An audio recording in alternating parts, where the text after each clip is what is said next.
Agora a gente vai para uma outra movimentação, Elivaldo, porque hoje lá na Assembleia, vou até te convidar para a gente levantar aqui, para acompanhar quem está lá é a Gorete Santos na Assembleia Legislativa, porque hoje vai ser realizada uma audiência para discutir aquela questão, a disputa que já é centenária, né? Bota Piauí e Ceará num litígio, litígio de terras na área ali da Serra da Ibiapaba. Vamos conversar aqui com a Gorete Santos para trazer informações para a gente sobre essa audiência que começa logo mais, né, Gorete?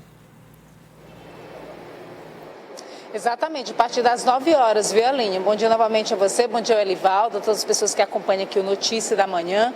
Uma audiência para discutir esse assunto, que como vocês mesmos destacaram, né, é uma situação secular, que envolve 21 municípios, 13 no estado do Ceará, 8 aqui do Piauí, mas que a gente sabe, na verdade, que o grande problema é justamente o limite, né, em relação a esses municípios. A gente vai conversar com o deputado Gil Carlos, ele que propôs, né, essa audiência pública que vai ocorrer a partir das 9 horas da manhã, para ver se a gente avança nessa discussão, deputado. Que pontos devem ser abordados, né? O que está, na verdade, em destaque nessa audiência de hoje? Bom dia.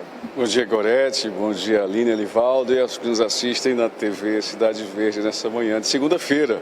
Uma boa semana a todos. Olha, essa audiência pública, como você citou, às 9 horas, da Comissão de Estudos Territoriais, presidida pelo deputado Elisaías e foi proposta da nossa autoria, ela é importante. Por quê? Primeiro, para situar, para que a população acompanhe os detalhes dessa ação civil originária, ou seja, desse litígio que está em análise, em processo no Supremo Tribunal Federal. Esse litígio, ele interessa, ele é importante, primeiro para cada piauiense, afinal de contas, não se trata apenas dos interesses desses municípios que você citou, do lado do Piauí e do lado do Ceará, mas de todos os piauienses. Se trata-se da integridade do nosso território, que é fundamental para a nossa autoafirmação, a afirmação do piauiense, do seu espírito de luta, a defesa do que é nosso.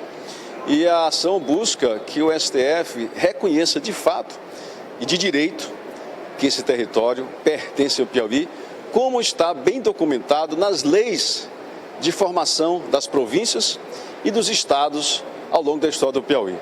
Então, esse processo, nesse momento, está esperando a conclusão da perícia que o Serviço Geográfico do Exército está realizando na área de divisa entre Piauí e Ceará, sob recomendação da relatora ministra Carmen Lúcia, que é a relatora desse processo, e que deve seguir o que está na lei do decreto 1812 de 1880. Na verdade, o decreto 1812 de 1980 do imperador Pedro II, que tem valor de lei, ele definiu como divisa entre Piauí e Ceará o pico da Serra Grande, da Serra de Ibiapaba, o divisor das águas. E o Exército está indo lá fazer a marcação, a definição dos referenciais geográficos, topográficos dessa divisa.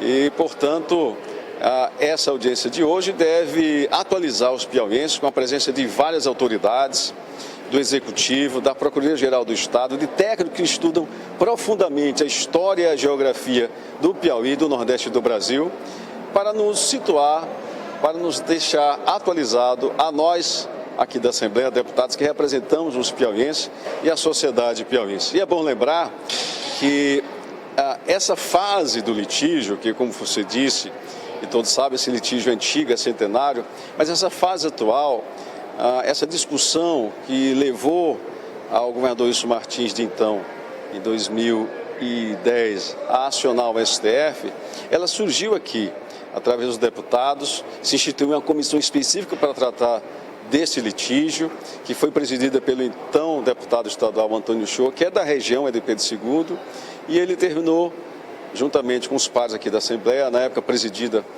pelo deputado Temísticos Sampaio Filho, provocou, através de requerimento, para que o Executivo ingressasse com ação, para que o STF, enfim, arbitrasse e reconhecesse o bom direito do Piauí.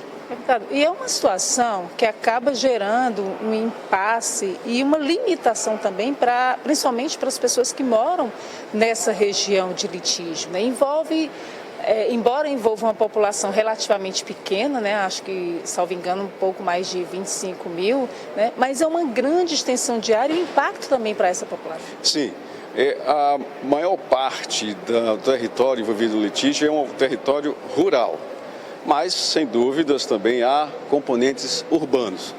E, pelos levantamentos iniciais, o que o Piauí reclama envolve cerca de 25 mil pessoas. Então, um contingente significativo e que merece a nossa atenção. É bom ressaltar aqui, Gorete, Elivaldo, que nós não estamos com essa ação reivindicando que os cearenses, que são naturalizados cearenses, sejam a partir da decisão da juíza, da ministra, do Supremo e do colegiado, se tornem piauienses. Não, nós queremos que seja reconhecido que esse território é do Piauí. Os cearenses naturalizados como tal continuarão sendo cearenses. Esse é meu ponto de vista.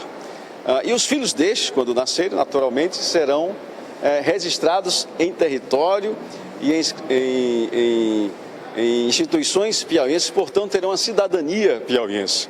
Não se trata aqui de debate entre os povos, não é a natureza do Ceará e do Piauí enquanto cidadão, mas sim de território. Os cearenses estão ocupando, estão residindo com suas propriedades em território piauiense. Isso é que deve ser reconhecido pelo STF. Muito obrigada, deputado Gil Carlos, trazendo essas informações importantes, essa audiência que vai ser realizada aqui na Assembleia Legislativa, na sala da Comissão de Constituição e Justiça. Elivaldo Alinha, a partir das 9 horas da manhã. Muito obrigada, então, viu, Gorete? Trazendo essas informações para a gente direto da Assembleia, pegando assim um quentinho já, antecipando, né, essas informações. Agora, Elivaldo, como a gente falou, como a Gorete citou aí, é uma extensão grande, embora a população seja pequena, mas envolve economia, envolve a questão eleitoral também. E até a questão da cidadania, não é, Aline? Veja só que uma comunidade aí, que não sabe se é do Piauí, se é do Maranhão, é assistida pelo Piauí, mas territorialmente pode ficar com o Ceará, melhor dizendo, desculpe, pode ficar com o Ceará. Então, essa definição já está passando do tempo, data da Brasil colônia, passou pelo Império, estamos na República já no 2023 e essa situação nada de ser resolvida. Então, é absolutamente inadequado, impróprio seguir com esse litígio. É importante que haja já essa definição lá do Supremo Tribunal Federal, desse trabalho feito pela ministra Carmen Lúcia, para dar fim a esse litígio centenário envolvendo os territórios do Piauí e do Ceará. São 6,5 bilhões de reais de produto interno bruto dessa região, uma população estimada em 25 mil habitantes e 13 municípios. Então, não é uma região assim, não é um quintal. Precisa ser, de fato, resolvido esse litígio envolvendo os dois estados.